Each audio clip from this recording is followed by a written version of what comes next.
Hello and welcome to PYQpedia. हम लोग एक सीरीज चला रहे हैं जिसमें labour laws, labour welfare, industrial relation, social security and accountancy के कुछ टॉपिक्स हैं, कुछ लॉ है, कुछ एक्ट हैं, उसको हम लोग पढ़ेंगे। अब इसमें क्या है कि हम लोग इससे पहले 6 लेक्चर किए हैं। This one is 7th lecture. तो जो 6 लेक्चर हम लोगों ने किया था उसमें हम लोगों ने पढ़ा था factories act 1948, contract labour act and child labour act जो है सो हम लोगों ने पढ़ा है।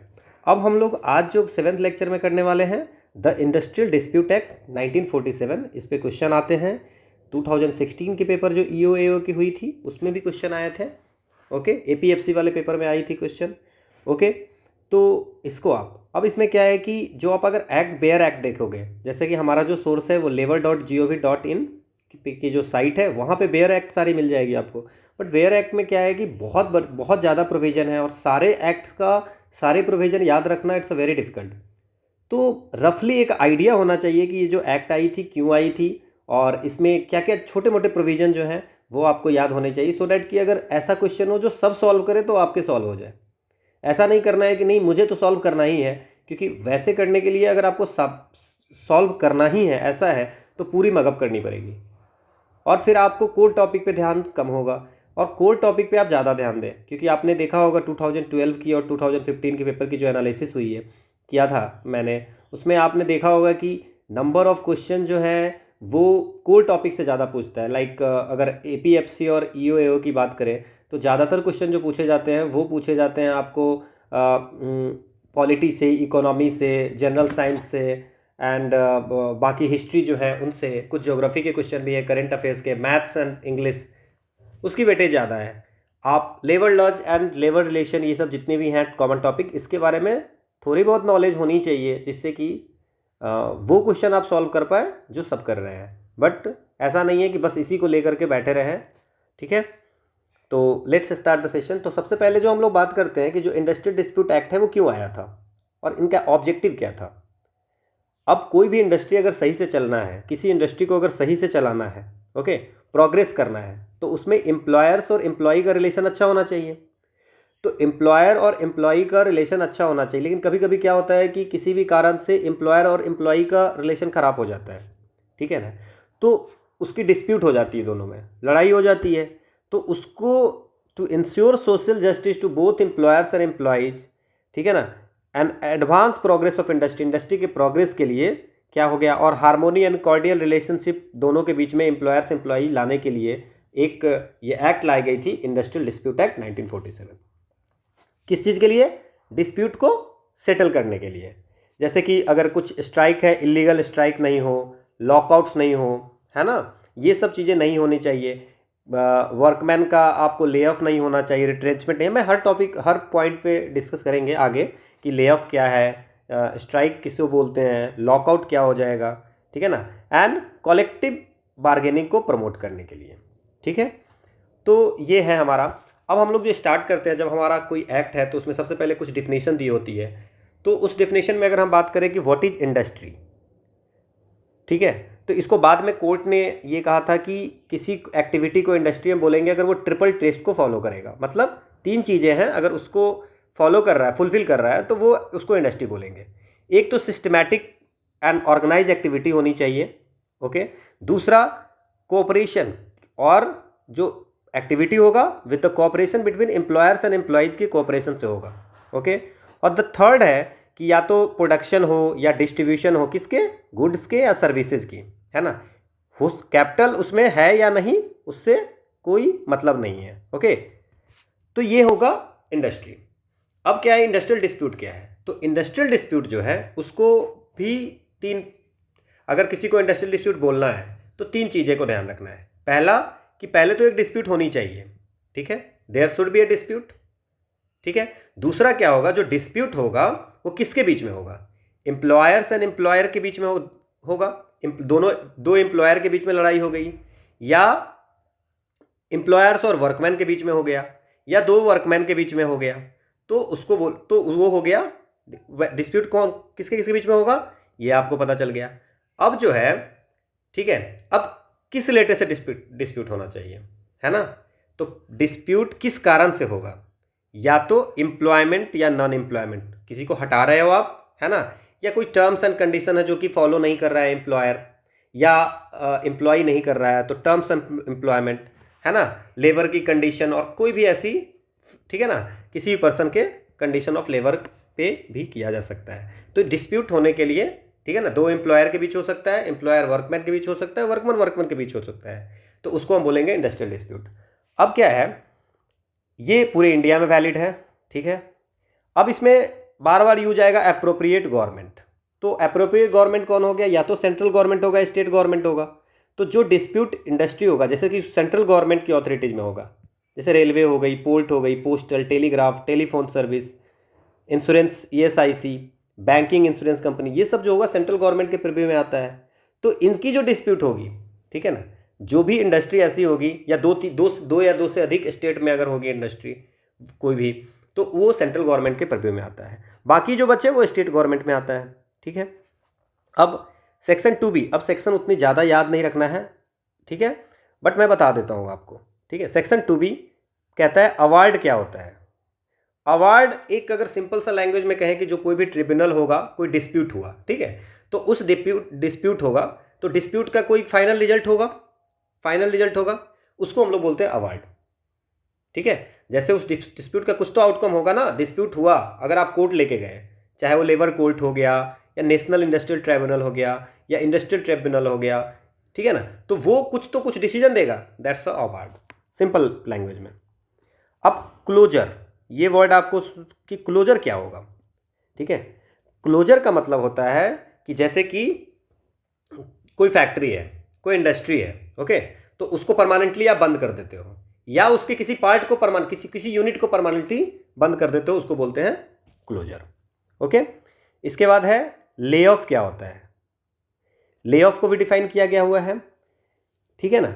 एम्प्लॉयर को क्या है कि ये इसका मीनिंग होता है कि जैसे एम्प्लॉयर किसी भी कारण से, चाहे उनके पास, लेट अस अज्यूम कि इंडस्ट्री में कोल की शॉर्टेज हो गई, कोल नहीं पहुंच पा रहा है, तो काम नहीं होगा, तो क्या करेगा, वर्कमैन को क्या करेगा कि भाई हम आपको नहीं रख सकते हैं, या कोई मशीन खराब हो गई, ओके, रॉ मटेरियल नहीं मिल रहा है, या आप जो चीज़ बना रहे हो उस बहुत सारा स्टॉक हो गया, वो बिक नहीं रहा है, ऐसा भी तो हो सकता है, या कुछ नेचुरल कैलेमिटी हो गया, है ना।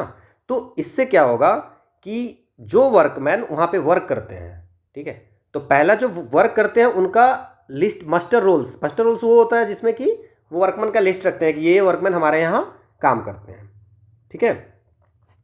उनको ये हटा रहे हैं, रिफ्यूज कर रहे हैं कि हम आपको नहीं रख पाएंगे, क्योंकि हमारे पास कोल ही नहीं है ना, हमारे पास रॉ मटेरियल नहीं है, या हमारे पास पहले ही से बहुत ज़्यादा स्टॉक है। तो जो काम कर रहे हैं उसको वहाँ से हटाया जा रहा है, तो उसको बोलते हैं ले ऑफ, ठीक है। दूसरा क्या है, लॉकआउट। अब लॉकआउट क्या है, ये टर्म आपको याद होने चाहिए। लॉकआउट क्या होता है, जैसे कोई प्लेस है जहाँ पे लोग काम कर रहे हैं, वर्कमैन हैं, वहाँ पे कुछ दिनों के लिए काम बंद कर दिया, ठीक है, और या एम्प्लॉयर बोलेगा क्या कि भाई हम इतने लोगों को नहीं काम करवा सकते हैं, ठीक है, उसको बोलते हैं लॉकआउट। टेम्पररी क्लोजिंग, जो ले ऑफ है वो किसी कारण से हुआ है, बट लॉकआउट जो है वो टेम्पररी किसी वर्क को सस्पेंड, नहीं अभी हम ये काम नहीं करेंगे, ठीक है ना, तो वो हो गया, है ना। अब क्या सोचिए, अब क्या है, एक वर्ड है रिट्रेंचमेंट। रिट्रेंचमेंट का मतलब क्या होता है, ये एम्प्लॉयर की जो सर्विस है उसको ख़त्म करना किसी भी रीजन से, ठीक है, लेकिन ये रिट्रेंचमेंट मतलब सीधे आपको निकाल दिया गया, ठीक है ना, termination by the employer of the service of a workman. अब इसमें दो तीन चीज़ें नहीं होती है, अगर उसमें कोई डिसिप्लिनरी एक्शन के कारण हटाया गया है तो उसको हम रिट्रेंचमेंट नहीं बोलेंगे। अगर मान लेते हैं कोई वॉलंटरी रिटायरमेंट ले लेता है कि नहीं हमको रिटायरमेंट चाहिए, तो उसको रिट्रेंचमेंट नहीं बोलेंगे, ठीक है। अगर मान लीजिए सुपर एनुएशन हो गया, सुपर एनुएशन का मतलब आपकी एज पूरी हो गई, 60 वर्ष है, 60 वर्ष पूरी हो गई, 60 वर्ष तक सर्विस करनी थी, 60 वर्ष पूरी हो गई, उसको हम लोग रिट्रेंचमेंट नहीं मानेंगे। Termination of the service of the workman, ठीक है ना। नॉन रिन्यूअल कॉन्ट्रैक्ट, मान लीजिए कॉन्ट्रैक्ट है आपका 2 साल के लिए, और 2 साल के बाद कॉन्ट्रैक्ट साइन करके ही आपने ज्वाइन किया है, 2 साल पूरे हो गए, उसने हटा दिया, तो उसको हम लोग रिट्रेंचमेंट नहीं मानेंगे, ठीक है। या सिर्फ इस कारण से हटा दिया गया क्योंकि आपकी हेल्थ सही नहीं है, हमेशा इल हेल्थ रहता है, खराब रहता है, तो उस ग्राउंड पे हटाता है तो उसको भी हम लोग रिट्रेंचमेंट नहीं बोलेंगे। ठीक है। अब स्ट्राइक क्या है? स्ट्राइक क्या होता है कि आप काम बंद कर दिए, कुछ एक बॉडी ऑफ पर्सन्स, मतलब कोई यूनियन हो गया, कुछ जो इंडस्ट्री में एम्प्लॉय है 10 लोग, 20 लोग, 50 लोग मिल करके रिफ्यूज कर दिया कि हम अब काम नहीं करेंगे। सबकी एक कॉमन अंडरस्टैंडिंग होगी कि हाँ इस कारण से हमें ये चीज़ नहीं मिल रहा है तो हम ये काम करेंगे नहीं। ठीक है। जैसे कि आप सोच लीजिए कि पेन डाउन या टूल डाउन, उसको भी हम स्ट्राइक मानते हैं, ये कोर्ट की जजमेंट है। अब पेन डाउन क्या हो गया? जैसे मान लीजिए कि आप कहीं वर्क करते हो, ठीक है, आप बोलोगे कि अब हम काम नहीं करेंगे, ठीक है, सारे एम्प्लॉय जो उसमें ऑर्गेनाइजेशन में हो, गवर्नमेंट में, प्राइवेट में, तो वहाँ पे क्या क्या बोलेंगे कि हम अब काम नहीं करेंगे। जैसे कोई भी काम कोई नहीं करेगा तो उसको बोलते हैं पेन डाउन। टूल डाउन होता है किसी फैक्ट्री में, किसी इस्टेब्लिशमेंट में, कि सारे लोग सामान रख दिए कि भाई अब हम नहीं काम करेंगे, तो वो हो गया टूल डाउन। अब तो ये आप समझ गए। अब एवरेज पे क्या है? एवरेज पे क्या होता है कि average of the wage, wage का एवरेज, अगर मान लीजिए कि मंथली पेड हो रही है वर्कमैन को, ठीक है। देखिए अब क्या होता है, कुछ वर्कमैन होते हैं जिसको डेली पैसे दी जाती है, किसी को वीकली दी जाती है और किसी को मंथली दी जाती है। तो एवरेज पे कैसे हम बताएंगे? तो एवरेज पे क्या है, एवरेज पे क्या है ये कैसे पता चलेगा? तो अगर मंथली होगा तो 3 कंप्लीट कैलेंडर मंथ, मतलब 3 महीना का जो पे होगा उससे हम लोग मंथली एवरेज निकालेंगे। अगर वीकली होगा तो 4 वीक कम से कम जो के जो वेज होंगे उससे हम निकालेंगे एवरेज पे, और डेली होगा तो कम से कम 12 वर्किंग डे एवरेज निकालेंगे। ठीक है। तो ये भी पूछते हैं इस पर। अब सेक्शन 3 कहता है कि एक वर्क कमेटी होनी चाहिए, जहां भी जिस भी स्टेब्लिशमेंट में 100 से ज़्यादा लोग होंगे, ये इंपॉर्टेंट पॉइंट हो गया, 100 से ज़्यादा लोग वर्क होंगे वहां पे, या पिछले 12 महीने में 100 से ज़्यादा लोग काम किए होंगे, तो वहाँ पे एक होनी चाहिए वर्क कमेटी। अब वर्क कमेटी में क्या होगा, कुछ लोग एम्प्लॉयर्स के भी होंगे और कुछ वर्कमैन के भी होंगे, लेकिन ध्यान रखना है कि कभी भी ऐसा नहीं हो कि वर्कमैन के कम हो, है ना, एम्प्लॉयर से। वर्कमैन के रिप्रेजेंटेशन बराबर हो सकता है एम्प्लॉयर के, या ज़्यादा हो सकता है, कम नहीं होना चाहिए। ठीक है। अब वर्क कमेटी करता क्या है, ये तो समझ गए 2 पॉइंट। अब देखिए इसमें 2 ही पॉइंट इंपॉर्टेंट है। तीसरा क्या है कि इसकी ड्यूटी क्या है? अगेन गुड रिलेशन बनाना, है ना। जैसे मान लीजिए कि कोई भी मैटर है तो बैठ करके वर्क कमेटी सॉल्व कर लेगा, तो ये तो इस अंदर में हो गया, किसके अंदर में? इस्टेब्लिशमेंट के अंदर में। तो एक तो वर्क कमेटी हो गया। दूसरा है कॉन्सिलिएशन ऑफिसर। सेक्शन 4 कहता है कि कॉन्सिलिएशन अप्रोप्रिएट गवर्नमेंट। अब जब भी मैं अप्रोप्रिएट गवर्नमेंट बोल रहा हूँ तो आप ये समझ जाएं कि अगर सेंट्रल की कुछ होगी तो सेंट्रल की इंडस्ट्री होगी, नहीं तो स्टेट की होगी, है ना। तो सेंट्रल अप्रोप्रिएट गवर्नमेंट एक नोटिफिकेशन निकाल करके, ठीक है ना, किसी को भी कॉन्सिलेशन ऑफिसर बना सकता है कि भाई तुम कॉन्सिलेशन बन जाओ, कॉन्सिलेशन ऑफिसर बन जाओ, और तुम्हारी ड्यूटी है टू मेडिएट, है ना, इंडस्ट्रियल डिस्प्यूट को सेटलमेंट करने में मेडिएट करेगा। मेडिएट क्या हो जाता है? मध्यस्थता। ओके, ठीक है। तो वो क्या करेगा, दोनों के बीच में एक तरह से समझौता करा देगा, कॉन्सिलेशन ऑफिसर। ठीक है। अब ये कॉन्सिलेशन ऑफिसर या तो कुछ हो गया कि इस पर्टिकुलर एरिया में ये कॉन्सिलेशन ऑफिसर है, कोई भी प्रॉब्लम होगा तो इनसे जाकर के समझौता करवाना। ठीक है। और ये वो सब बस समझौता करवाते हैं। और कॉन्सिलेशन और आपको आर्बिट्रेशन में अंतर यही है कि कॉन्सिलेशन में क्या होता है कि एग्रीमेंट होता है किसके किसके बीच में, एम्प्लॉयर और एम्प्लॉय के बीच में, और ये बस रहते हैं वहाँ पे कॉन्सिलेशन ऑफिसर। ओके। और आर्बिट्रेशन में क्या होता है, एक थर्ड पर्सन होता है जो डिसीजन लेता है दोनों का सुन करके। ओके। सो कॉन्सिलेशन ऑफिसर में बी अपॉइंटेड फॉर स्पेशल, कुछ या तो पूरे एरिया में ये रख दे, या कुछ इंडस्ट्री की, भाई ये इंडस्ट्री के लिए ये कॉन्सिलेशन ऑफिसर है, ये इंडस्ट्री के लिए ये है। ठीक है। ये आपके लिए, ठीक है, इंपॉर्टेंट उतना ज़्यादा नहीं है, तो आप इतना याद रखें बस, कॉन्सिलेशन ऑफिसर होगा जिसका कौन अपॉइंट करेगा, अप्रोप्रिएट गवर्नमेंट। एक है बोर्ड ऑफ कॉन्सिलेशन। ठीक है। अब बोर्ड ऑफ कॉन्सिलेशन क्या है? अगेन कौन अपॉइंट करेगा, कोई अप्रोप्रिएट गवर्नमेंट, ठीक है ना, वो सेटलमेंट को promoting the settlement of N industrial dispute क्या करेंगे, बोर्ड ऑफ कॉन्सिलेशन बनाएंगे। अब बोर्ड ऑफ कॉन्सिलेशन में आपको याद क्या रखना है कि एक चेयरमैन होंगे और 2 या 4 मेंबर होंगे। ठीक है। एक चेयरमैन होंगे और उसके साथ 2 मेंबर होंगे, या उसके साथ 4 मेंबर होंगे, 3 नहीं होंगे। ठीक है। अब चेयरमैन कौन होगा? इंडिपेंडेंट पर्सन, ठीक है ना, जो ना एम्प्लॉयर की तरफ से हो ना वर्कमैन की तरफ से हो। ठीक है। और ये रखना है समझ में कि, और क्या है, दो या चार से मेंबर है, तो दो या चार जो मेंबर हैं वो कौन होगा, equal numbers to represent the party to dispute, जो डिस्प्यूट का पार्टी है, ठीक है, उसके इक्वल नंबर होने चाहिए। इसीलिए तो दो या चार कहा है कि अगर एक वर्कमैन की तरफ से होगा तो एक एम्प्लॉयर की तरफ से होगा, दो वर्कमैन की तरफ से होगा तो दो एम्प्लॉयर की तरफ से होगा। ठीक है, ये आपको ठीक है समझ में आ गया होगा। अब क्या है, एक कोर्ट्स ऑफ इंक्वायरी है, ये सब वर्ड है आपको याद रखने, कम से कम एटलीस्ट आपको पता होना चाहिए कि इंडस्ट्रियल डिस्प्यूट एक्ट में ये सब लिखी हुई है। कोर्ट्स ऑफ इंक्वायरी क्या होता है, अगेन गवर्नमेंट करती है, अप्रोप्रिएट गवर्नमेंट। ठीक है, अब ये किसी पर्टिकुलर, ठीक है ना, कोई रेलेवेंट इंडस्ट्रियल डिस्प्यूट पे ये कोर्ट ऑफ इंक्वायरी बैठती है। अब कोर्ट ऑफ इंक्वायरी में भी एक इंडिपेंडेंट पर्सन होता है और बाकी उतने नंबर अप्रोप्रिएट गवर्नमेंट जितना वो और चाहे, ठीक है ना, वन इंडिपेंडेंट पर्सन, और वो अगर गवर्नमेंट अप्रोप्रिएट गवर्नमेंट चाहती है कि 4 कर ले 5 कर ले तो वो कर सकती है। ठीक है, and where a court consist of 2 or more members, one of them shall be appointed as the chairman. अगर मान लेते हैं 2 या 2 से कोर्ट ऑफ इंक्वायरी में 2 या ज़्यादा मेंबर हैं तो एक को हम लोग चेयरमैन बना देंगे। अगर एक ही पर्सन होगा तो कोई बात नहीं है, और एक पर्सन के बाद जितने मेंबर होंगे 4 या 5 जितने भी होंगे तो एक को हम लोग चेयरमैन बना देंगे। ये जस्ट इंक्वायरी करता है। कोर्ट ऑफ इंक्वायरी में काम क्या होता है, ये कोई डिसीजन नहीं लेता है, ठीक है ना, इसका काम है inquiring into any matter appearing to be connected with और relevant to an industrial dispute, कि भाई ये रिलेवेंट भी है कि नहीं, इंडस्ट्रियल डिस्प्यूट के डिफिनेशन में आता है कि नहीं आता है, ये कुछ और चल रहा है बाहर में। ओके, ठीक है। लेबर कोर्ट, सेक्शन 7 कहता है कि लेबर कोर्ट, अब लेबर कोर्ट में कहता है कि अप्रोप्रिएट गवर्नमेंट एक या एक से अधिक लेबर कोर्ट बना सकता है, और लेबर कोर्ट कौन से मैटर को देखेगा, सेकंड शेड्यूल में। अब सेकंड शेड्यूल में क्या है वो हम लोग आगे एक बार देखेंगे, हर शेड्यूल को देखेंगे। अब इसके जो कितने लोग होंगे, एक पर्सन होंगे, ओनली वन पर्सन होगा इसमें। अब वो पर्सन कौन होगा लेबर कोर्ट में, लेबर कोर्ट में सिर्फ एक पर्सन होगा। अब वो पर्सन कौन होगा वो आप देख लीजिए, ये जज ऑफ हाई कोर्ट हो सकता है।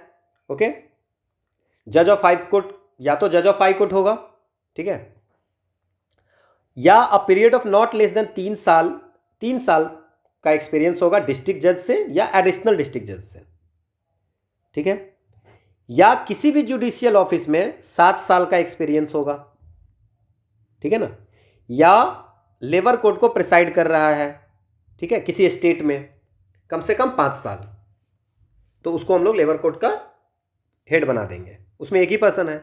या डिप्टी चीफ लेबर कमिश्नर हो सेंट्रल का, या जॉइंट कमिश्नर हो स्टेट का, है ना, जिसकी लॉ में डिग्री हो और 7 साल का कम से कम एक्सपीरियंस हो, और 7 साल के एक्सपीरियंस में 3 साल का एक्सपीरियंस कम से कम कॉन्सिलेशन ऑफिसर का हो, तो हम उसको बना सकते हैं। ठीक है, अगर मान लेते हैं कि स्टेट का जॉइंट कमिश्नर हो या सेंटर का डिप्टी चीफ लेबर कमिश्नर होगा, तो उसको पहले क्या करना पड़ेगा, अपनी सर्विस से रिजाइन करना पड़ेगा, तब वो लेबर कोर्ट का हेड बन सकता है।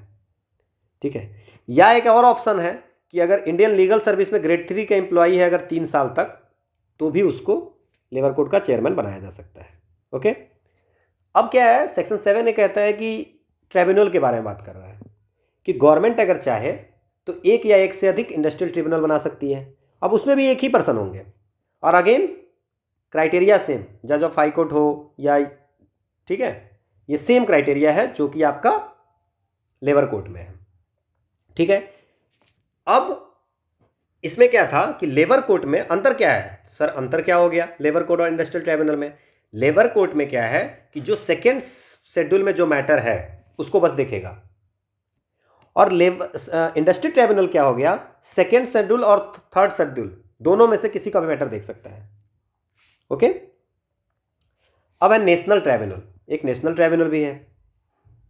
अब सेंट्रल गवर्नमेंट बना सकती है इसको, सेंट्रल गवर्नमेंट, ठीक है ना, इंडस्ट्रियल ट्रिब्यूनल अप्रोप्रिएट गवर्नमेंट बना सकती है, मतलब सेंट्रल स्टेट कोई भी बना सकता है।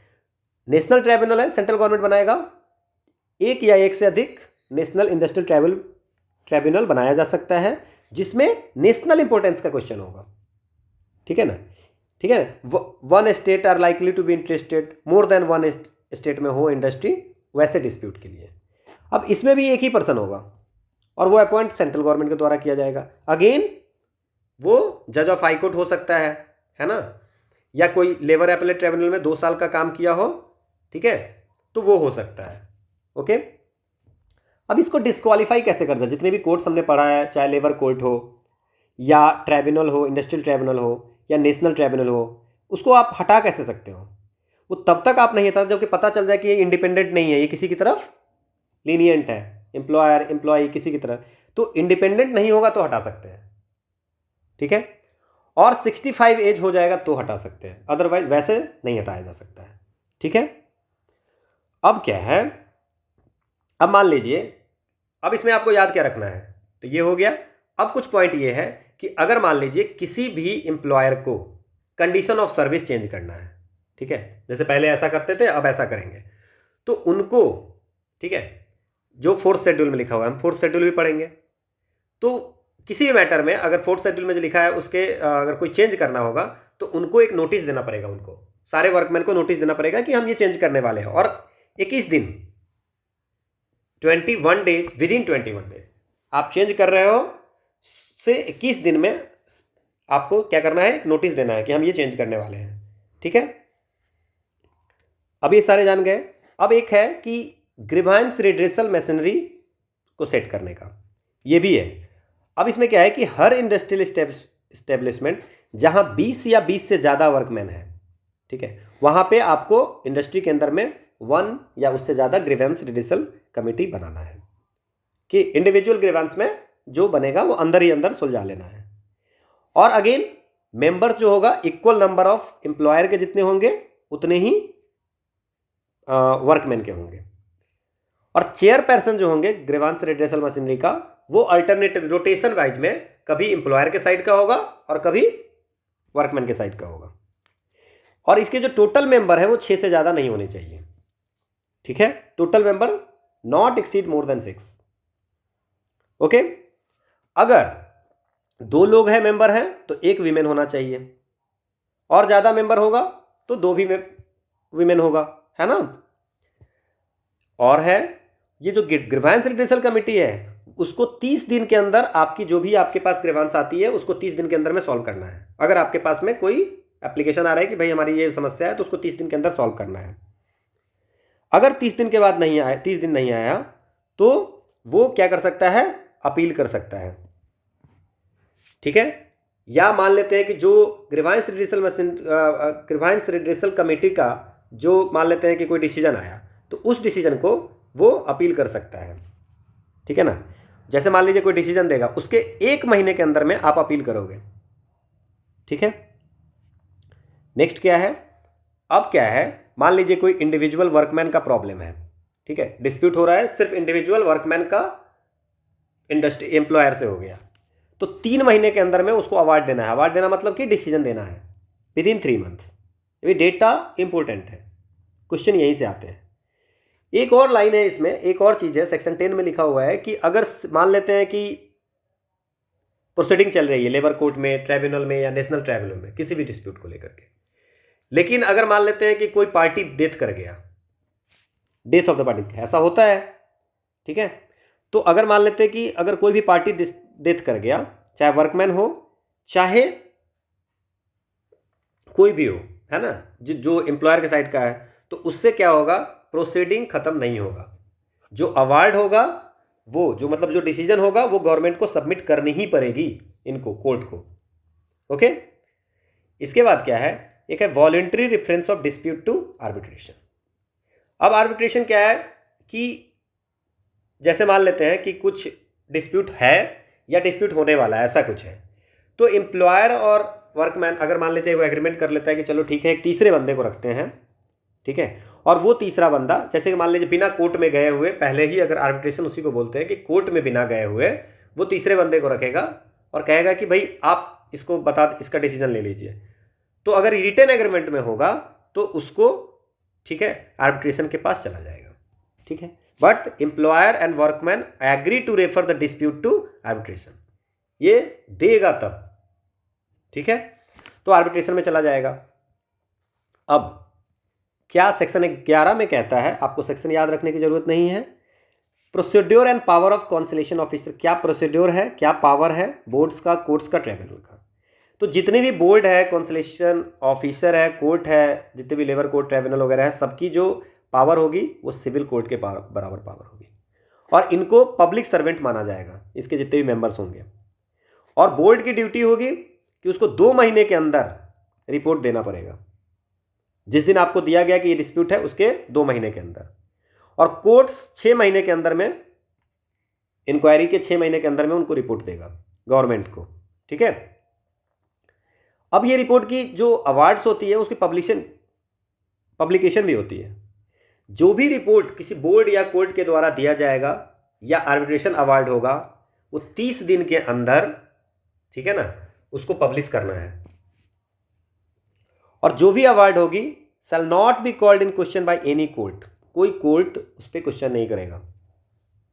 अगर मान लेते हैं कि वर्कमैन का हाई कोर्ट में, सुप्रीम कोर्ट में केस पेंडिंग है, तो उस समय में फुल वेज देना पड़ेगा, फुल वेजेज वर्कमैन को देना पड़ेगा अगर हाई कोर्ट में, सुप्रीम कोर्ट में पेंडिंग है तो। ठीक है। और जो अवार्ड्स होगा वो बाइंडिंग होगा, सेटलमेंट्स और अवार्ड्स जो होगा वो उन पर्सन्स पे, वर्कमैन हो चाहे एम्प्लॉयर हो, उस पर बाइंडिंग होगा। ठीक है। चैप्टर 5 है स्ट्राइक्स एंड लॉकआउट।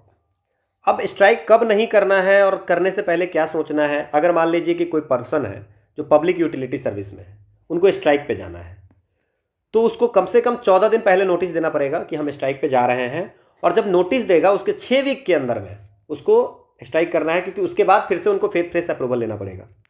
क्लियर। अगर मान लीजिए कि कोई कॉन्सिलेशन प्रोसीडिंग चल रहा है, मान लीजिए कि किसी बात के लिए बात चल रही है, मध्यस्थता चल रही, समझौता चल रही है, ठीक है ना, किसी कॉन्सिलेशन ऑफिसर के पास पेंडिंग है मैटर, तो आप नहीं कर सकते हो स्ट्राइक। अगर मान लीजिए कि फैसला हो गया और आपके पक्ष में नहीं आया, तो आपको इच्छा है कि हम स्ट्राइक करें, तो उस केस में कम से कम जो प्रोसीडिंग होगी उसके ख़त्म होने के 7 दिन बाद ही आप स्ट्राइक कर सकते हो। अगर मान लेते हैं कि कोई कोर्ट में पेंडिंग था, तो कोर्ट में फैसला आने के 2 महीने के बाद आप कर सकते हो। मान लीजिए आपके अगेंस्ट में फैसला आया, तो आप 2 महीने के बाद ही फिर से स्ट्राइक कर सोच सकते हो।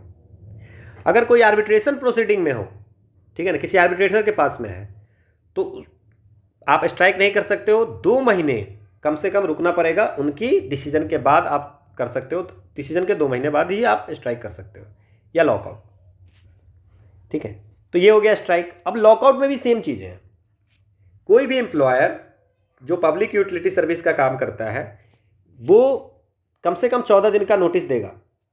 ये स्ट्राइक नहीं होगा, लॉकआउट होगा। यहाँ एम्प्लॉई होगा without giving to the employee at least 14 days notice कि आपको हम हटाने वाले हैं, या कुछ लोग कुछ वर्क को सस्पेंड करने वाले हैं। ठीक है ना। ये स्ट्राइक नहीं होगा, लॉकआउट होगा। और फिर 6 वीक के अंदर में ही उसको ये करना है, अदरवाइज फिर से नोटिस देना पड़ेगा। अगेन वो 7 डेज, 2 मंथ, है ना, वही सेम है लॉकआउट में भी। लॉकआउट किसके द्वारा किया जाता है? एम्प्लॉयर के द्वारा। स्ट्राइक किसके द्वारा? एम्प्लॉई के द्वारा। ठीक है, एंटीथेसिस है दोनों। अब मान लेते हैं कि इलीगल स्ट्राइक भी होता है, जैसे कि बिना परमिशन से गया, बिना प्रोसीड्योर को फॉलो किया गया, तो उसको इलीगल भी बोलते हैं। ठीक है। अब मान लेते हैं कि लेकिन अगर इलीगल लॉकआउट हो गया, बिना इंफॉर्मेशन दिए हुए किसी सस्पेंड कर दिए कोई वर्क को, ओके, तो इलीगल लॉकआउट हो गया। अब उसके विरोध में आप स्ट्राइक करोगे तो उसको इलीगल स्ट्राइक नहीं बोलेंगे। ठीक है। अब मान लीजिए कि पहले से स्ट्राइक हो रही है, ठीक है, तो आप लॉकआउट का नोटिस नहीं दे सकते हो। ठीक है, ये आपको समझ में आना चाहिए। अब ले ऑफ के बारे में बात करते हैं। ठीक है ना। ले ऑफ कहां पे अप्लाई नहीं होगा? 50 से कम वर्कमैन हो, या सीजनल कैरेक्टर का वर्क हो, जैसे गर्मी में हो रही है, ठंड में नहीं हो रही है वो काम, है ना। इंटरमिटेंटली, हम लोगों ने फैक्ट्री एक्ट में देखा था, इंटरमिटेंटली मतलब डिसकंटिन्यूअस वर्क, कंटिन्यूअसली नहीं चलता है। ठीक है। अब कौन से इसमें इंडस्ट्रियल एस्टैब्लिशमेंट किसको मानेंगे? तो इंडस्ट्रियल एस्टैब्लिशमेंट यहाँ पे ये जो है, lay off and retrenchment shall not apply to the industrial establishment to which chapter 5B apply. जो 5B में अप्लाई होता है उसमें नहीं, चैप्टर 5B में। ओके। तो इंडस्ट्रियल एस्टैब्लिशमेंट क्या होगा? फैक्ट्री जो फैक्ट्रीज एक्ट में डिफाइंड है, माइन जो माइन एक्ट में डिफाइंड है, प्लांटेशन, जो प्लांटेशन लेबर एक्ट 1951 में डिफाइंड है वो होगा। ठीक है, ठीक है। इंडस्ट्रियल एस्टेब्लिशमेंट, फैक्ट्री, माइन या प्लांटेशन। तो फैक्ट्री का डिफिनीशन कहाँ से लेंगे? यहाँ पे फैक्ट्रीज एक्ट में जो डिफाइंड है। माइन का डिफिनीशन माइन एक्ट में जो डिफाइंड है। प्लांटेशन, प्लांटेशन लेबर एक्ट में जो डिफाइंड है।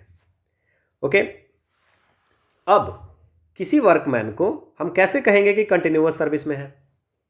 कम से कम वो 1 साल काम करता है, ठीक है ना, 12 है ना, during a period of 12 calendar months, ठीक है ना।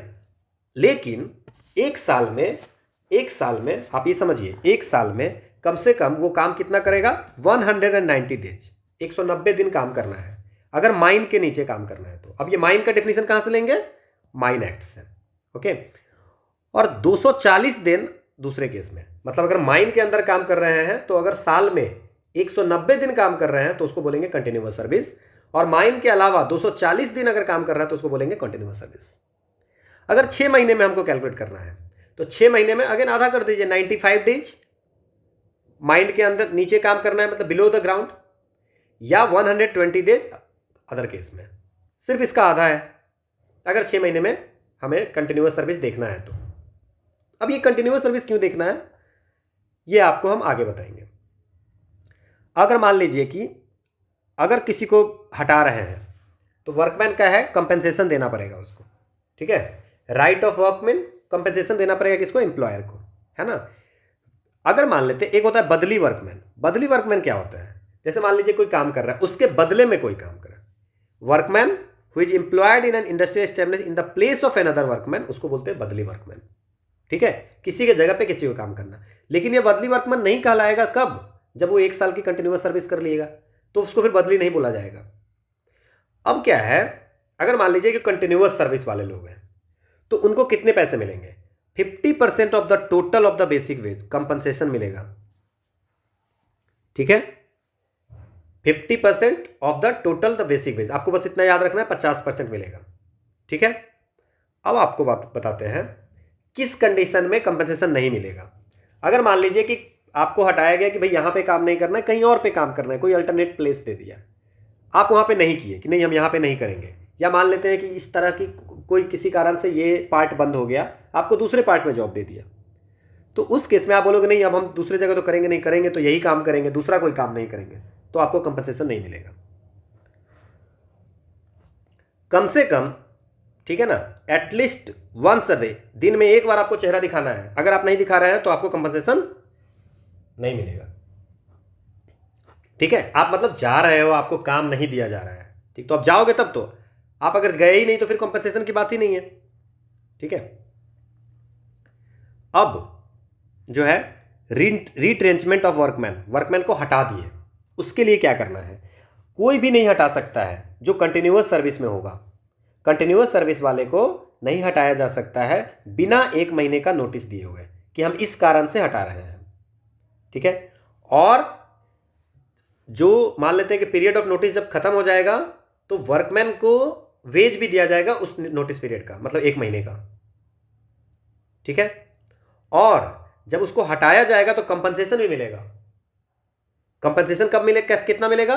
15 दिन की पे हर year of continue, for every completed year of continuous service, जितना दिन काम किया है ना, उसको 15 डेज एवरेज पे, ठीक है, ठीक है, ओके। 15 दिन का पैसा मिलेगा। अब क्या है, कंपनसेशन टू वर्कमैन, जैसे 1 साल किया 15 दिन का, फिर 2 साल किया तो 30 दिन का, ओके।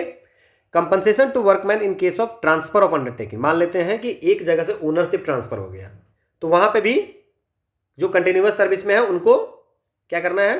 कंपनसेशन देना है। अगेन कंपनसेशन वही हो गया, है ना। अगर मान लेते हैं कि क्लोज करना है किसी अंडरटेकिंग को, कि हम बंद करने वाले हैं, तो 60 दिन का नोटिस देना पड़ता है। जैसे मान लीजिए इस कंपनी को बंद करना है तो कम से कम 60 दिन पहले आपको बताना पड़ेगा, ठीक है, ओके। अगर 50 से कम वर्कमैन होगा तो 60 दिन पहले नहीं बताना पड़ेगा, ऐसा कुछ है, ओके। तो 60 डेज आप याद रखेंगे। अगर क्लोज हो रहा है कोई अंडरटेकिंग तो उसमें भी कंपनसेशन है, ठीक है। अब क्लोज किस रीजन से हो रहा है, ठीक है, तो जो कंटिन्यूअस सर्विस में है उनको जो है कंपनसेशन देना है, जो रिट्रेंचमेंट में था उसी तरह का देना है। ओके, अब मान लेते हैं, अगर मान लेते हैं कि अंडरटेकिंग कोई भी होगा, क्लोज होगा अनअवॉइडेबल सर्कमस्टांसेस, जिसको कोई मतलब अनअवॉइडेबल सर्कमस्टांसेस जैसे कोविड हो गया, है ना, जो एम्प्लॉयर के कंट्रोल में नहीं है, तो compensation to be paid to the workman shall not exceed his average pay for 3 months. 3 महीने की एवरेज पे जो होगा वो देगा। अब एवरेज पे कैसे कैलकुलेट करेंगे वो भी हम लोगों ने पढ़ा था।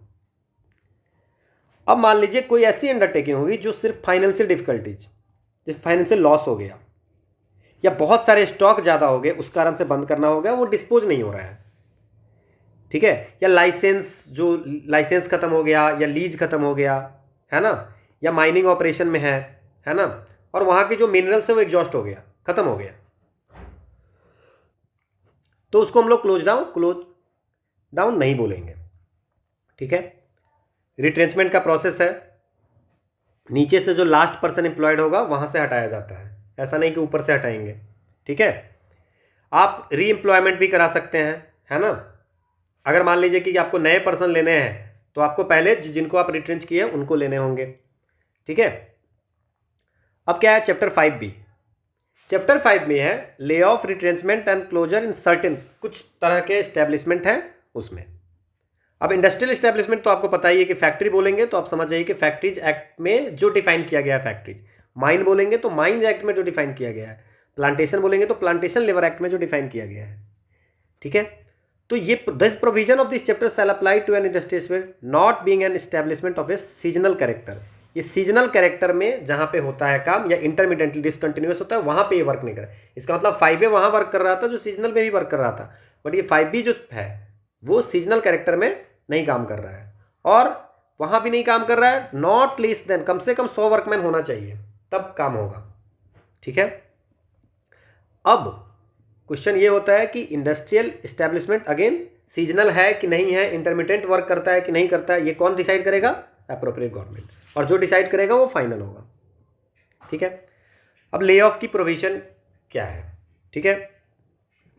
अगर मान लेते हैं ले ऑफ नहीं कर सकते, कोई भी एम्प्लॉयर होगा वर्कमैन को जो मास्टर रोल में, मास्टर रोल मतलब कि लिखा हुआ है कि हाँ ये काम करते हैं, उनको नहीं हटा सकते हैं जब तक कि कुछ ऐसा ना हो जाए कि पावर शॉर्ट के कारण हो गया, नेचुरल कैलेमिटी के कारण हो गया, नहीं। अगर ऐसा कुछ होता है तो 30 दिन के अंदर, है ना, पीरियड ऑफ 30 डेज, ठीक है ना, आप एप्रोप्रिएट गवर्नमेंट को परमिशन लेना पड़ेगा, और वर्कमैन को 3 महीने की जो गिवन 3 मंथ्स नोटिस राइटिंग में कि हम इस कारण से हटा रहे हैं, ठीक है, और उस ड्यूरेशन के उसको पेमेंट भी, पैसे भी होंगे, ठीक है। अब एप्रोप्रिएट गवर्नमेंट को, है ना, मान लेते हैं कि हमने एप्लीकेशन लिखा कि हमें रिट्रेंच करना है, ठीक है। अब 60 दिन के अंदर कोई रिप्लाई नहीं आया तो हम मान लेंगे कि वो परमिशन ग्रांट हो गया। रिफ्यूजन या ग्रांट कोई भी 60 दिन के अंदर में आना चाहिए, और जो भी डिसीजन होगा वो फाइनल एंड बाइंडिंग होगा, ओके। अब ये क्वेश्चन सॉल्व करेंगे तो आपको ज़्यादा समझ में आएगा। पेनाल्टी है, उस समय का है, बहुत कम है, 1 मंथ का है। पेनाल्टी फॉर ले off and retrenchment without previous permission, बिना परमिशन के अगर रिट्रेंचमेंट कर रहे हैं, ले ऑफ कर रहे हैं तो उसकी 1 महीने है और 1,000 रुपया या दोनों। क्लोजर का है 6 मंथ की इम्प्रिजनमेंट, जेल, या 5,000 का फाइन, या दोनों, ठीक है। अब no court shall take cognizance of any offence punishable under this act or of the abatement of any such offences save on complaint made by or under the authority of the appropriate government। कोई court खुद से cognition नहीं लेगा, ठीक है, आपको complain करना होगा। No court inferior to that of, आपको कहाँ से लेना पड़ेगा? A metropolitan magistrate or a judicial magistrate of first class, ठीक है। अब इसमें ना एक ये इंपॉर्टेंट है, प्रोटेक्टेड वर्कमैन, मिसलेनियस में आता है कि हर एस्टेब्लिशमेंट में कम से कम 1% वर्कमैन जो होगा उसको प्रोटेक्टेड वर्कमैन है, और वो कितना होगा? मिनिमम 5 और मैक्सिमम 100, ठीक है। तो प्रोटेक्टेड वर्कमैन होने चाहिए जिनको जल्दी हटाया नहीं जाएगा। अब फर्स्ट शेड्यूल में क्या है? जो पब्लिक यूटिलिटी सर्विस में है, जैसे बैंकिंग है, ट्रांसपोर्ट है, आयरन स्टील है, कॉपर है, आप थोड़ा थोड़ा आप समझ सकते हैं, इंडियन सिक्योरिटी प्रेस है, फॉस्फोराइट माइनिंग है, ये सब है, ओके, कोल है, सीमेंट है, ये सब पब्लिक यूटिलिटी सर्विस में आता है। अब लेबर कोड्स के जुडिक्शन में कौन कौन से मैटर आते हैं, ठीक है। Legality of an order passed by an employer, employer कुछ अगर ऐसा ऑर्डर निकाल देता है तो वो, ठीक है, कोई कंसेशन प्रिविलेज है उसको एम्प्लॉयर हटा दिया, ठीक है। स्ट्राइक जो है या लॉकआउट जो है इलीगल है कि नहीं, ठीक है ना। तो ये सारे मैटर हैं, और जो थर्ड शेड्यूल में नहीं है वो भी है। अब थर्ड शेड्यूल जो इंडस्ट्रियल ट्रिब्यूनल है उसके पास कौन कौन से मैटर जाते हैं, जैसे कि leave with wage, hours of work, है ना, वेज मिल रहा है कि नहीं, मोड ऑफ पेमेंट क्या है, डिसिप्लिन का रूल क्या है ना, rationalism, retrenchment of workman, establishment का क्लोजर। और फोर्थ शेड्यूल में, ठीक है, condition of service for change, अगर ये सारी सर्विस अगर आप कुछ भी चेंज कर रहे हैं तो वर्कमैन को देना पड़ता है नोटिस। क्या है, जैसे कि अगर आवर्स ऑफ वर्क आप चेंज कर दिए, रेस्ट ऑफ इंटरवल चेंज कर दिए, लीव विथ वेज में कुछ चेंज किए हैं, ठीक है, या वेजेज कुछ चेंज कर दिए, तो आपको वर्कमैन को बताना पड़ेगा। So this is all about the industrial dispute act 1947। You will get the PDF on PYQ_pedia, और आप इसके हम लोग नेक्स्ट वीडियो में क्वेश्चन करेंगे तो ज़्यादा आपको आइडिया लगेगा किस टाइप के क्वेश्चन पूछे जाते हैं। So thanks for watching.